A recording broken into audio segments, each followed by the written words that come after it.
Este episodio de la Estrategia del Día es patrocinado por HP. ¿Sabías que el 73% de los colaboradores siente que no cuenta con la tecnología adecuada para ser más productivo? HP Workforce Experience está transformando esta realidad. Con el uso de inteligencia artificial, detecta problemas antes de que ocurran, optimiza el rendimiento y reduce costos. Conoce cómo equilibrar tecnología y bienestar con HP en el link de la descripción. Muy buenos días, estrategas. Soy Francisco Aldaya, editor de BloombergLinea.com, y hoy les traigo una entrevista especial con Alberto Hades, que es uno de los Golden Boys argentinos que revolucionaron la cobertura de mercados emergentes en Wall Street a lo largo de los años 90. Además, Juan Pablo Álvarez contó sobre los bonos en la fija. Como siempre, no se olviden de darle clic al botón para seguir a este podcast, de compartir este capítulo, de activar las notificaciones y si les gusta lo que hacemos acá de lunes a viernes, ¿por qué no darnos un 5 estrellas?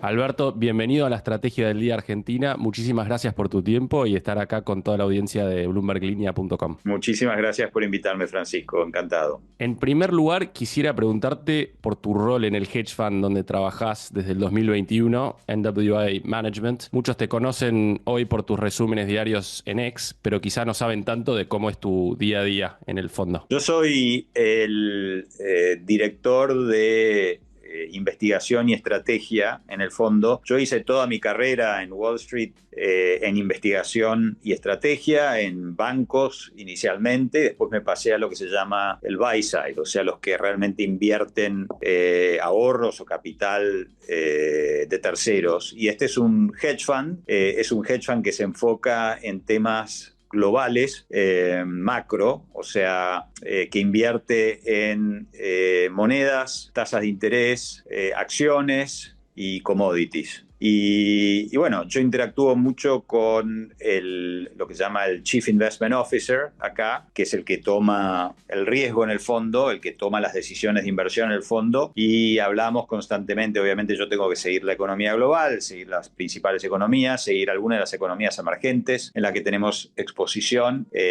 interactuando con él, intercambiando opiniones y buscando oportunidades de inversión, porque en definitiva no se trata de tener la razón o de decir cosas interesantes, sino de encontrar formas de generar retornos positivos para el fondo y para sus inversores. Después vamos a entrar un poco más en profundidad en Argentina, pero a ese fondo, a NWA, ¿le gusta hoy Argentina? Sí, nosotros tenemos alguna exposición argentina. Te diría que a partir del año 2022 alguna exposición y después la fuimos aumentando, sobre todo el año pasado y este año, tanto en mercado de renta fija, o sea, bonos, como en acciones. Clarísimo, Alberto. Bueno, ahora pasando un poco a la coyuntura global, que es lo que cubrís diariamente en tu cuenta de X. La semana pasada tuvimos a una Fed que no tocó las tasas. Estamos hablando de la decisión de Powell de mantener un tono hawkish, pero sin cambios por ahora en la tasa. A la vez tuvimos un pico de déficit comercial en Estados Unidos en marzo y sigue habiendo bastante incertidumbre respecto a la relación con China, aunque hay atisbos ahora de que pueda mejorar esa relación por el lado de los chips también. A grandes rasgos, ¿qué estás viendo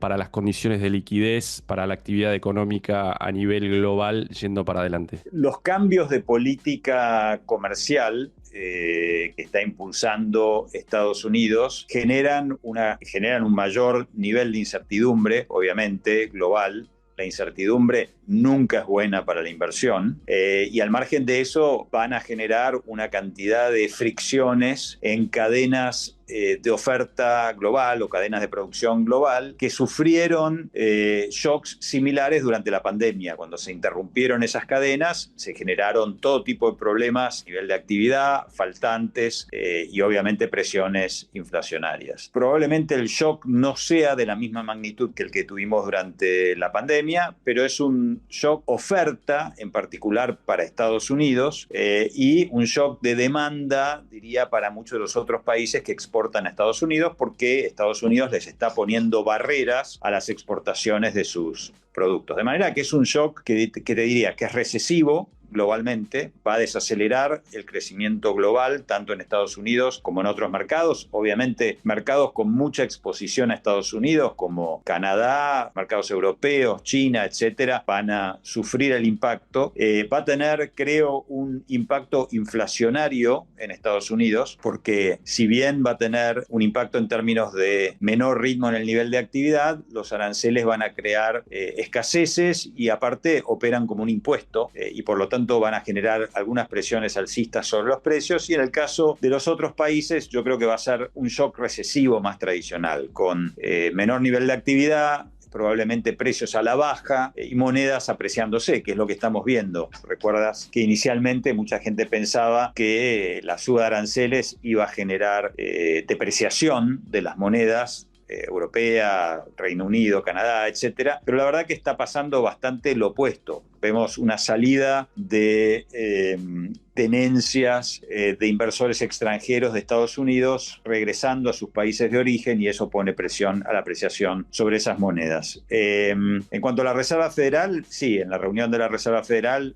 que fue una de las reuniones que no es trimestral, en las reuniones trimestrales, que son las de mayo, junio, septiembre y diciembre, el FOMC, o sea, el Comité de Mercado Abierto, produce proyecciones de crecimiento, inflación, tasa de interés y desempleo. Esta, como fue la de la de mayo, en la de mayo no hay proyecciones. En la última reunión se había sugerido que la Reserva podría bajar las tasas 2 veces este año, y ayer se lo preguntaron a Powell, pero el tono de Powell fue muy claro. El tono fue: hay mucha incertidumbre, el nivel de actividad viene razonablemente bien todavía en Estados Unidos. El crecimiento, si bien fue negativo el primer trimestre, ese crecimiento, digamos, la contribución negativa vino por el lado del comercio más que nada, pero la demanda doméstica permanece sólida, el consumo está sólido y la inversión está sólida, de manera que no vemos apuro en bajar tasas y hay cierta incertidumbre sobre las presiones inflacionarias que todo esto puede ocasionar, de manera que por ahora mantenemos las tasas sin cambio. En el resto del mundo vemos, por el contrario, una tendencia a la baja de tasas. Hoy, por ejemplo, hoy jueves, vimos al Banco de Inglaterra bajando la tasa de interés y yo creo que va a haber otros bancos centrales que van a reaccionar de manera similar. Con el Banco Central de Japón probablemente la excepción. Ellos tienen que normalizar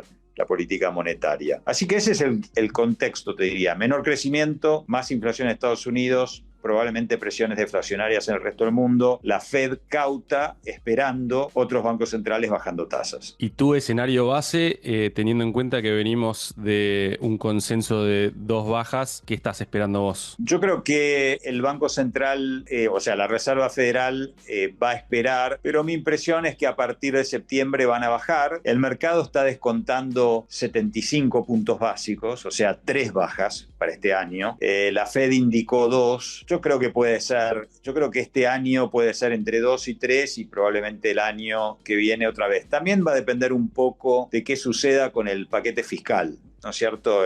Que puede ser bastante estimulante porque incluye bajas importantes de impuestos. Hay que ver cuándo sale ese paquete fiscal.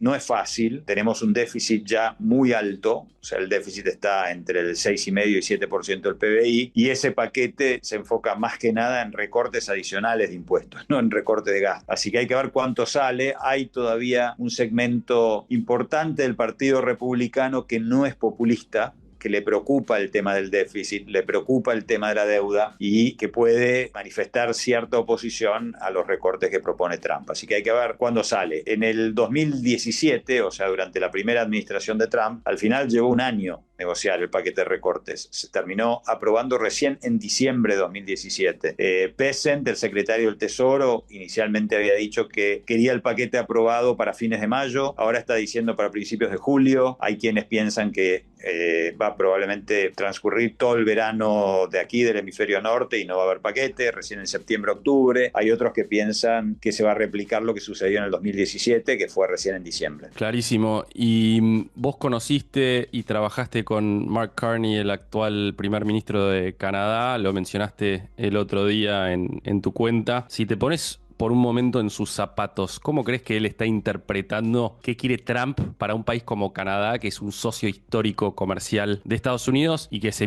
mirás la balanza comercial entre ambos países, hay un déficit de Estados Unidos, pero principalmente por el petróleo y el gas que decide importarle Estados Unidos a Canadá, ¿no? Si uno lo piensa como lo pensaría realmente un economista, que dice, bueno, a ver, hay barreras comerciales extraordinarias que le impone Canadá a Estados Unidos, que son objeto válido de una negociación bilateral que puede ser positiva porque puede fomentar más el comercio entre los dos países. La realidad es no pasa por ahí. Pasa por lo que decís vos, que es Trump piensa, y acá esa es mi impresión después de seguir lo que dice Trump durante muchos años. Trump piensa un país como si fuera una empresa. Entonces, Trump dice, yo tengo una empresa y esta empresa, entre comillas, pierde plata. ¿Por qué pierde plata? Y porque tiene un déficit. Cuando una empresa tiene un déficit, es equivalente a que está perdiendo plata. Cuando un país tiene un déficit, está perdiendo plata y yo quiero dejar de perder plata. Entonces, lo que yo quiero hacer es eliminar el déficit. ¿Cómo elimino el déficit? Y bueno, voy a poner trabas a la compra de insumos de otro país. Entonces, ¿qué son los insumos? Las importaciones. Entonces, yo quiero que el otro país me compre más a mí y yo le voy a comprar menos a él, bajo los costos, aumento las ventas y de esa manera elimino las pérdidas. Él lo piensa de esa manera. Ahora, en macro no funciona de esa manera. No es como funciona la cosa. El déficit de cuenta corriente es el equivalente o es la contraparte de los ingresos de capital que uno tiene y es consecuencia del faltante de ahorro que uno tiene sobre la inversión que uno tiene. Entonces, si uno quiere eliminar el déficit comercial global, primero los bilaterales no importan. O sea, salvo, te tomo una excepción, que es el caso de China. En China, por ahí, un economista te va a decir, bueno, si vos querés reducir tu déficit global, lo que tenés que hacer es aumentar tu ahorro, reducir la inversión, obviamente, probablemente no lo quieras hacer, lo que vas a querer es aumentar tu ahorro. Eso implica aumentar tu ahorro público, o sea, reducir o eliminar tu déficit fiscal, lo cual es costoso, pero eso es lo que tenés que hacer. Pero al margen de eso no me enfocaría en los bilaterales. Un economista por ahí te dice, entiendo que te quieras enfocar en el de China, porque es un competidor estratégico, posiblemente un enemigo, y probablemente no quieras depender de China en insumos importantes, o no quieras que China tenga control sobre una parte importante de tu mercado financiero, teniendo una parte importante de tu deuda o de tus acciones. Eso lo entiendo. En el caso de Canadá me parece que no tiene ningún gollete, porque Canadá es un aliado, siempre ha sido un aliado. Lo mismo en el caso de Europa, de Australia, de Reino Unido, etc. Lo entiendo en el caso de Rusia y China. ¿Qué es lo que puede estar pensando Trump o qué es lo que puede estar pensando Carney? Yo creo que Carney lo que debe pensar es algo similar a lo que hizo China en el 2019. O sea, es decirle a Trump, ok, entiendo tu preocupación, nos comprometemos a comprarte más soja, aviones y cosas por el estilo, y con eso vamos a tratar de reducir el déficit bilateral. No tiene mucho gollete. Lo otro que puede estar pensando Carney es decir, bueno, le voy a decir que sí a este hombre, eventualmente la economía americana va a sufrir, va a recibir presiones, se va a cansar y eventualmente es cuestión de que aguantemos un poco hasta que se canse. Pero no, digamos, la política comercial de Estados Unidos, la verdad es que no tiene ningún sentido. Esa es la realidad. Entonces es muy difícil para alguien como Carney, que está bien formado en economía, tiene un doctorado de economía en Oxford, ha hecho una carrera muy buena en el sector financiero, en Goldman Sachs y otros lugares, ha sido presidente del Banco Central de Canadá, presidente del Banco Central de Inglaterra. O sea, obviamente es alguien que entiende macro bien. Es muy difícil para él racionalizar la narrativa de Trump y la estrategia de Trump. Pasando, sí, ahora a Argentina, estuviste en Washington cuando viajaron Caputo, Bausili y compañía por las reuniones de primavera del fondo. ¿Qué sensación te llevaste? A grandes rasgos, ¿sigue ese sentimiento bullish con la Argentina? ¿Está más fuerte desde la salida del cepo? Yo te diría que desde la primera reunión del equipo económico en Washington con inversores, que debe haber sido en abril del 24, después hubo otra en octubre del 24 y ahora otra en abril del 25, y un par de veces estuvieron en New York también viendo inversores. El tono en esas reuniones siempre es muy positivo. O sea, obviamente, en la primera reunión había un poco más de escepticismo, esto lo van a poder hacer, la economía estaba sufriendo un receso, una recesión, entonces había un poco más de escepticismo, el ajuste fiscal, acordate que en ese momento se hablaba mucho de, bueno, este es un ajuste fiscal de mala calidad, incluido el Fondo Monetario, hablaba porque recaía mucho en ajustes de jubilaciones y pensiones, etcétera, es de mala calidad, hay que mejorar la calidad. Yo creo que el humor de los inversores hacia la Argentina ha ido mejorando a lo largo del tiempo y creo que fue muy positivo en abril, o sea, hace unas pocas semanas. Habiendo dicho eso, hace unos días armamos acá en NWI una reunión con algunos de los inversores más importantes internacionales para hablar de Argentina, incluido un fondo soberano muy grande que tiene exposición a los mercados emergentes. Y yo te diría que la exposición argentina todavía es bastante limitada y la exposición al mercado local, o sea, en pesos, es muy, muy limitada. Yo creo que los inversores están todavía en una tónica de esto va bien, hay que ver si esto se consolida en las elecciones de octubre. Queremos ver un voto de confianza fuerte del votante argentino a este nuevo sendero que ha adoptado el gobierno de ajuste fiscal, ajuste monetario, apertura de la economía, reformas, etcétera. Queremos ver un voto de confianza y después recién por ahí entraremos con más fuerza. O sea, yo por ahora veo mucho apoyo en términos discursivos, si querés, pero no necesariamente que se traduzca en inversiones concretas. Yo creo que el rally que hemos visto en los activos argentinos ha contado más que nada con la participación de inversores argentinos. Un poquito de extranjeros, pero muy limitado. No hay que olvidar, o sea, el inversor extranjero ha creído muchas veces en Argentina y le ha ido muy mal. Entonces hay que entender que sean cautos. La historia nos condena. Yo sé que cada 6, 7 años venimos a New York y decimos, no, esta vez es diferente realmente, ahora las cosas están cambiando, yo qué sé, pero está esa expresión en inglés y está el libro de Reinhard y Rogoff que se llama This Time is Different, o sea, esta vez es diferente y bueno, y al final la mayoría de las veces no es diferente. Entonces por eso creo el escepticismo. Yo creo que esta vez es diferente. Creo que este gobierno ha hecho algo que otros gobiernos... Hay otros gobiernos, digamos, bien orientados que han hecho otras cosas bien, pero creo que este gobierno realmente ha puesto el foco en el tema fiscal como ningún otro, y en ese sentido creo que es distinto. Hay dos preguntas que te quiero hacer por el lado de los riesgos. El primero es si en el mediano y largo plazo te preocupa la ecuación fiscal, porque por un lado está la promesa de la reducción de impuestos, pero del otro un problema estructural con el porcentaje del presupuesto que se destina a seguridad social y jubilaciones. Y después la segunda parte de la pregunta es si afuera preocupa el tema calidad institucional, el tema de candidatos a la corte, en los últimos días ficha limpia, etcétera. Bueno, déjame que empiece por la segunda. El tema calidad institucional, el tema de la corte, ficha limpia, etcétera, yo te diría que son temas de tercer orden para el inversor típico acá.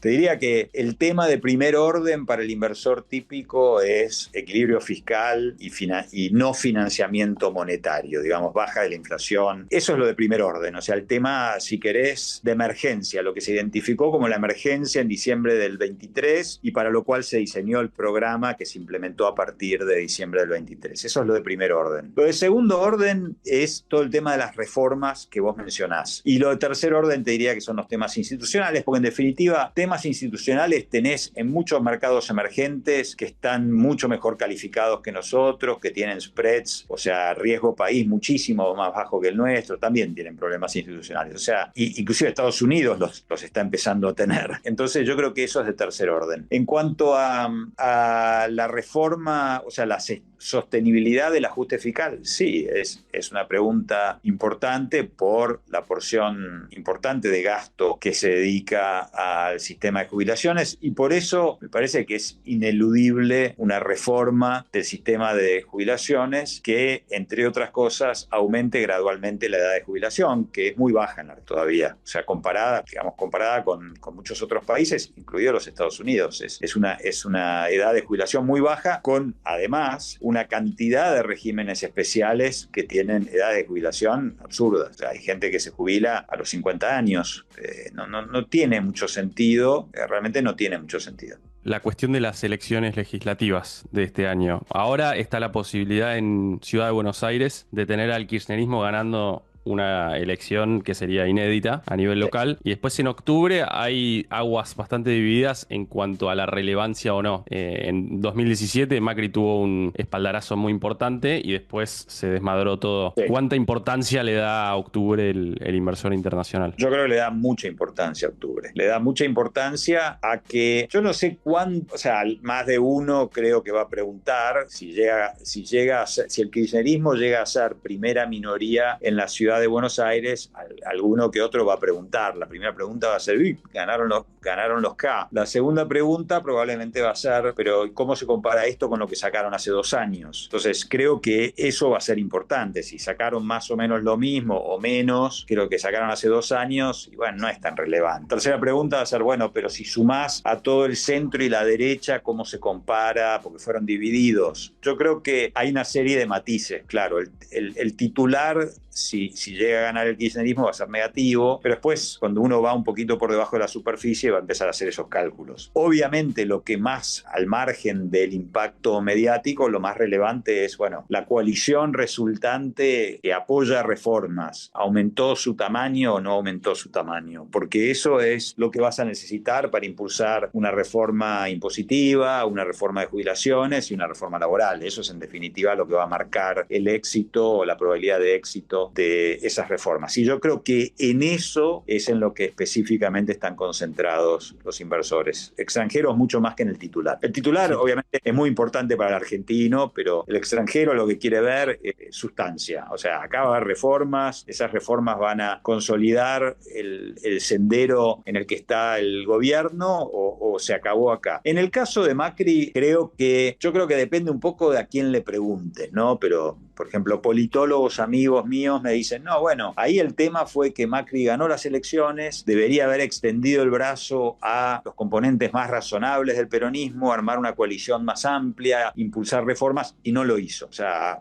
en el 2017, en vez de hacer eso, declaró victoria y confrontó. Eso es lo que te dicen los politólogos. Los economistas lo ven un poco distinto. Los economistas lo que te dicen es, bueno, lo que pasó ahí fue el 2018, no el 2017. En el 2018, bueno, digamos, 2017, después de que Trump, como hablábamos hace un rato, lograron pasar la reforma impositiva, que era una reforma que estimulaba una economía que ya estaba en pleno empleo, la Reserva Federal indicó que iba a tener que subir la tasa de interés más rápido en el 2018. Y eso impactó negativamente no solamente sobre la Argentina, sino sobre una cantidad de mercados emergentes que dependían del ahorro externo. Y eso fue lo que nos pegó, combinado con una muy mala cosecha y, creo yo, errores de política en su momento. Cómo se manejó el cambio de la meta de inflación, la baja de tasas de interés por parte del Banco Central, todo eso terminó erosionando la confianza en el programa en un momento en que la Reserva Federal tenía que subir tasas y nosotros nos enfrentábamos con una cosecha pésima. Tenés hoy a papeles como Edenor e YPF cerca del 30% de corrección en lo que va del año, Vista con 15%, Galicia 5%, los bancos un poco más resilientes. ¿Dónde estás viendo la mejor relación riesgo-retorno en activos argentinos y posiblemente si pasa más por el lado de la renta fija? Bueno, para empezar, ¿no? Hay factores globales que obviamente influyen en el mercado. Vos mencionaste primero el tema accionario. Hay factores que influyen y en particular PF, Vista, etcétera, el precio del petróleo influye un montón. Entonces es muy difícil aislar la performance de esas compañías o las acciones de esas compañías con el precio del petróleo. Creo que explica por qué los bancos son más resilientes, o sea, tienen una orientación más doméstica, dependen más del crecimiento y del crecimiento del crédito y menos del petróleo. Yo creo que hay buenas oportunidades para el inversor a largo plazo en la medida en que el sendero tablero de reforma se consolide, creo que hay muy buenas oportunidades de crecimiento en el mediano plazo las acciones, y creo que también hay muy buena oportunidad en el mercado de renta fija, especialmente en el mercado en pesos.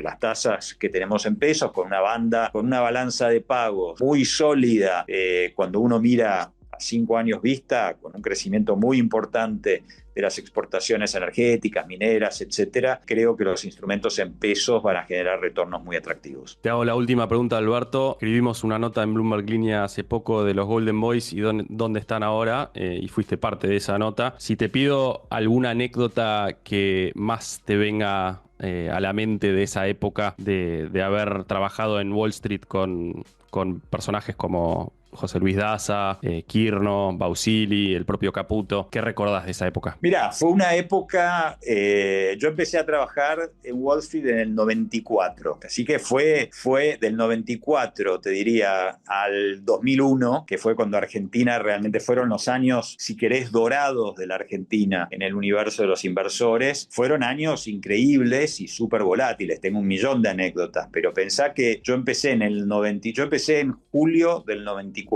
a trabajar en Wall Street. Empecé justo el día que pusieron la bomba en la AMIA. Ese fue mi primer día de trabajo en Goldman Sachs. Y a los 4 o 5 meses estalló el tequila. Y después, bueno, Argentina casi vuelca durante el tequila. O sea, el año 95 fue un año dificilísimo para Argentina. Yo en ese momento acababa de graduarme del doctorado, me dieron que cubriera Argentina. Así que imagínate la escuela, ¿qué fue eso? Me dijeron, bueno, cubrí Argentina y estaba por reventar. Así que fueron años muy interesantes. Obviamente una seguidilla de años muy interesantes. Después, 97, tuvimos la crisis de Asia, que otra vez generó contagio al resto de los emergentes. 98 fue la crisis de Rusia. En el 99 devalúa Brasil, y obviamente tenemos las elecciones en Argentina. Y después el 2001 fue un año, no sé cómo caracterizarlo, pero fue una tormenta perfecta para la Argentina. Pasó de todo. La apreciación muy sustancial del dólar, a la que estábamos atados. Bueno, primero la explosión o el colapso de la burbuja de los .com, la apreciación del dólar, el colapso en el precio de los commodities, y por último el 11 de septiembre, que yo lo viví estando acá en Wall Street. Así que fue un año complicadísimo que terminó, bueno, con 5 presidentes en diciembre del 2001, devaluación, default. Fue un año, algunos dirían un año para recordar, yo creo que fue un año para olvidar. Realmente fue un año espantoso. Muy difícil, muy volátil, muy interesante, donde aprendimos muchísimo. Yo unos años antes inclusive, fueron años que también se hablaba de la dolarización, como recordarás, 98, 99, se hablaba mucho de la dolarización y la posibilidad de un tratado de libre comercio con Estados Unidos también. Tiene similitudes con el periodo actual. Pero fueron años muy interesantes para la Argentina y para todos los que nos formamos en esa época. Si de algo nos queda, de aprendizajes. De aprendizajes, totalmente, y de canas. Alberto, muchísimas gracias en serio por tu tiempo y estar acá con toda la audiencia del podcast y de BloombergLinea.com. Por nada, un placer, Francisco. Muchas gracias por invitarme. Te mando un abrazo. La fija. Y ahora, Juan Pablo Álvarez, contanos por favor qué está pasando en el mundo de la renta fija. Buenos días, inversores. Vamos a hablar de bonos. Arrancamos esta semana con el riesgo país en torno a 680 puntos y el Merval por arriba de $1.800. No obstante, en la columna de hoy vamos a empezar charlando sobre la curva de bonos corporativos, que ha tenido varias novedades en las últimas jornadas. En la última edición de esta columna habíamos mencionado que las empresas del grupo Albanesi solicitaron un periodo de gracia para afrontar sus vencimientos de mayo, y ahora a las malas noticias se sumó Celulosa Argentina, compañía que defaulteó sus obligaciones con vencimiento en mayo. La empresa adujo que los motivos que la llevaron a tomar esta decisión fueron los siguientes, y cito textual: una caída en las ventas superior al 30% en el mercado doméstico, un incremento sustancial en los costos fijos medidos en dólares, producto de una apreciación significativa del tipo de cambio, un costo de capital medido en dólares que ronda entre el 35 y el 45%, que financió el estiramiento de los plazos de pago, el incremento de la percepción de riesgo sistémico en el mercado financiero por eventos como el concurso preventivo de la firma Los Grobo y el default de Red Surcos en un principio, y luego la incertidumbre que se generó en relación a los tiempos y el contenido del acuerdo de facilidades con el Fondo Monetario Internacional. Y cierro el textual de los motivos aducidos por Celulosa Argentina. Mientras esperamos a ver cómo sigue esta película, la empresa Clisa, que había defaulteado el año pasado, está intentando recomponer su situación financiera y anunció que emitirá obligaciones negociables por un valor de $70 millones y estas serán entregadas a los bonistas como parte del canje acordado en diciembre de 2024. En cuanto a los emisores robustos, también tuvimos varias novedades. YPF colocó ONs por 139,5 millones a 2 años a una tasa de 7% anual, mientras que Arcor hizo lo propio colocando 2 ONs. Por un lado, $68 millones a 2 años al 6,75% anual y por otro, 33.300 millones de pesos a tasa Tamar más 2,74%. Esta última a un año. Pero hubo 2 hechos salientes relacionados a bancos. Por un lado, Grupo Financiero Galicia colocó $128 millones al 0% a 205 días. Días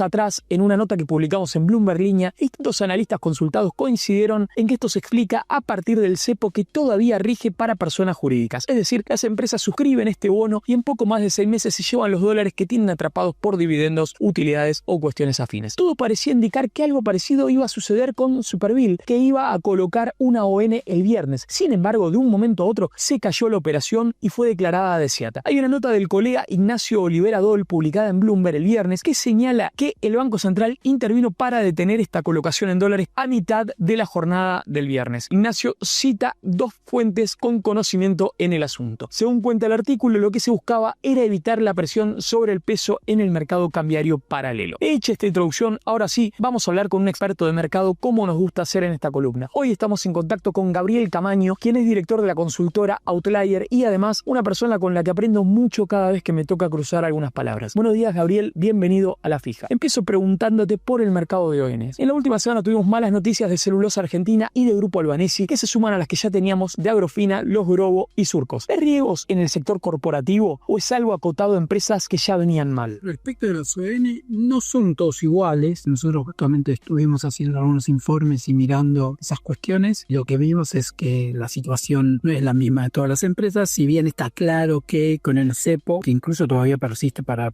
las personas jurídicas, hubo un incentivo a emitir las ONs en dólares para obtener tasas de financiamiento muy bajas y financiarse de esa manera, y eso llevó a que muchos se sobreapalancaran. No todos son iguales, no todos sobreapalancaron. Hay empresas que están más complicadas si uno mira la relación entre el EBITDA y el nivel de deuda que tomaron, y otras que no, así que todos lo mismo no son, pero sí es cierto que hay algunos que están complicados y que en la medida que el cepo se va desarmando y ese tipo de deuda o ese tipo de activo va perdiendo ese atractivo regulatorio, a esas empresas se les hace más difícil pagar y entonces empiezan a aparecer los problemas. Pero eso no significa que todos sean iguales. No son todos iguales. Hay empresas que son sólidas en cuanto al flujo de caja, el flujo que generan, que no se han apalancado de más, entonces esas empresas no deberían tener problemas, y hay otras que la inversa, y esas son las empresas que van a tener problemas. ¿Y cómo ves la situación para las empresas emisoras más sólidas? A las empresas buenas, digamos, a las que no se apalancaron tanto, tienen buenos EBITDA, o si le hace uno una prueba ácida en cuanto a pasivo corriente y activo corriente, les va bien. Esas empresas probablemente, más que tener problemas, lo que va a pasar es que van a perder el incentivo a emitir, a financiarse de esta manera. Van a tener que ir a otras fuentes de financiamiento. Este financiamiento les va a empezar a salir más caro y probablemente puedan obtener otra fuente de financiamiento que antes no accedían. Pero no necesariamente eso implica que van a tener problemas. Todavía queda cepo, todavía hay restricciones para las empresas, para las personas jurídicas, para las empresas, con lo cual todavía seguimos viendo este tipo de emisiones con otro enfoque, tal vez más de corto plazo, pero todavía hay espacio para este tipo de emisiones porque todavía hay un atractivo regulatorio ahí. Te pregunto ahora por la caída que tuvimos en el dólar en la última semana. ¿Crees que tuvo que ver alguna entrada grande a carry trade? Lo que se vio fue un nivel de operatoria en futuro muy alto en las posiciones cortas y en las posiciones largas. La posición de diciembre, que es justo la que calza 6 meses con la regulación para ingreso de no residentes y con la idea de este bono que emitiría el gobierno, entre comillas el peso linker, y todo indica que hubo intervención muy fuerte del Banco Central con todo lo que eso implicaría en corto y también en largo, que no es lo habitual y que podría haber estado destinada a generar condiciones para que sea muy atractivo emitir este bono del que emitiría el peso linker. Pero todo lo que vimos en futuros esta semana, que fue lo que empujó abajo el FX oficial, es consistente con intervención y con un nivel de intervención muy elevado, diría que el más alto desde que se fue Batakis, desde la renuncia de Batakis, el más alto en futuro, ¿no? En futuro. Fíjate que el FX cayó con caída de volumen y el viernes rebotó un poco, pero fue cayendo con caída de volumen, o sea, se fue desarmando, en vez de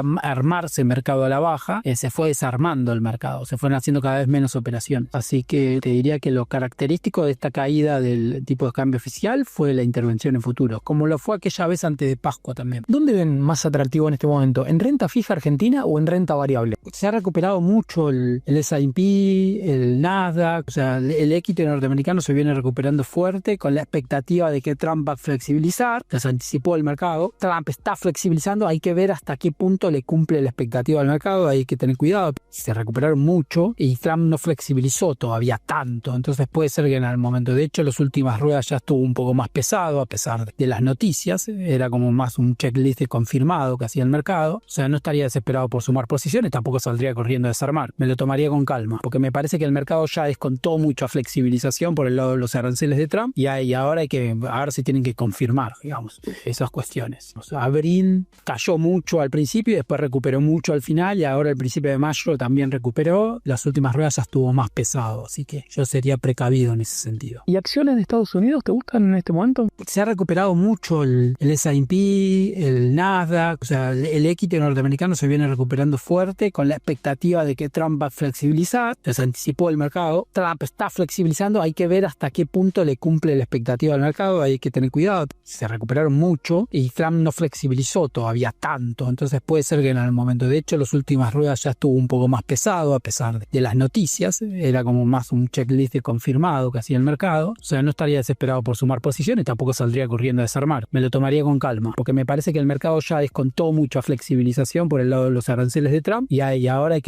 se tienen que confirmar, digamos, esas cuestiones. Abril cayó mucho al principio y después recuperó mucho al final y ahora el principio de mayo también recuperó, las últimas ruedas ya estuvo más pesado, así que yo sería precavido en ese sentido. Cierro con una personal. ¿Cuál recordás como el mejor trade de tu vida y cuál como el peor? Creo que es el mismo activo, pero en distintos momentos. Te diría AL30 y L35, comprado a mediados fines del 2023, fue probablemente el mejor trade, y el peor trade probablemente haya sido cuando compré AL30 y AL35 en enero del 2022, previendo que salía el acuerdo con el fondo a Guzmán y pensando que iban a corregir, digamos. Ese probablemente haya sido el peor trade y el mejor trade haya sido el que te dije, el mismo activo pero comprado después. Ahí pasaba por la fija Gabriel Camaño de Outlier, a quien le agradecemos muchísimo su participación en esta columna. Antes de irme quería hacer algunos comentarios. Recién Gabriel hizo mención a emisiones pesos linked. ¿Por qué esta referencia? Los últimos días funcionarios económicos del gobierno, como Felipe Núñez y Federico Furiace, comenzaron a plantear en medios la posibilidad de incrementar el nivel de reservas mediante la emisión de un título en pesos suscribible y pagadero en dólares al tipo de cambio oficial. Otra cuestión a la que quería hacer mención es a la posibilidad de que las provincias empiecen a emitir deuda nuevamente. Hace algunos meses el gobierno de la ciudad había intentado una colocación en el mercado exterior y como las ofertas no satisfacían lo que pretendían las autoridades, finalmente no se avanzó. Esta semana Mariano Espina, compañero de Bloomberg Línea, publicó un artículo en el que menciona que Santa Fe y Córdoba podrían salir al mercado a buscar entre 300 y 500 millones de dólares cada uno. La nota de Mariano se basa en declaraciones de los propios ministros de Economía de estas provincias, quienes contaron que han realizado non-deal roadshow para anticipar el paladar de los inversores. Para cerrar, cuestiones vinculadas a bonos del ámbito nacional, en los últimos días el Bopreal Strip A 2027 finalmente cotizó a la par, convergiendo a su valor técnico a partir de lo que se denomina el put ARCA. ¿Por qué este nombre? Porque desde el 30 de abril el organismo recaudador permite la utilización de este bono para el pago de determinadas obligaciones. En relación a esto último, un informe de Facinex Valores señala, y abro comillas, esta convergencia del Bopreal 27A a valor técnico se dará con los strip B y C. El strip B del Bopreal 2027 cerró el miércoles en $95,70, equivalente a una TIR del 10,1% contra el put ARCA del 30 de abril de 2026, mientras que el strip C del Bopreal 2027 cerró en $91,25, equivalente a una TIR del 10,3% contra el put ARCA del 30 de abril de 2027. Por último, un dato de color del mundo renta fija. En los últimos meses, tal como viene contando Bloomberg, varias de las universidades más prestigiosas de los Estados Unidos han salido a licitar al mercado de deuda para capear el recorte de fondos implementado por Donald Trump. En los últimos días fue MIT que se suma a claustros como Princeton, Harvard y Stanford. En cuanto a los Estados Unidos como emisor, recordemos que el bono a 10 años empieza esta semana operando a una tasa de 4,38%, lo que implica que la presión por ese lado no afloja. Ahora sí, me despido de todos ustedes y nos volvemos a encontrar el lunes que viene en La Fija. Esto fue un nuevo capítulo de la Estrategia del Día Argentina. Yo soy Francisco Aldaya, editor de Bloomberg Línea, y me podés seguir en X en @franaldaya. No se olviden de darle clic al botón para seguir a este podcast y a la campanita para que se enteren al instante cada vez que sale un capítulo de lunes a viernes. Espero que tengas una gran jornada productiva. Esto fue La Estrategia del Día Argentina, escrito y narrado por Francisco Aldaya. Producido por Arturo Luna y Daniel Hernández. Que tengas un día muy productivo.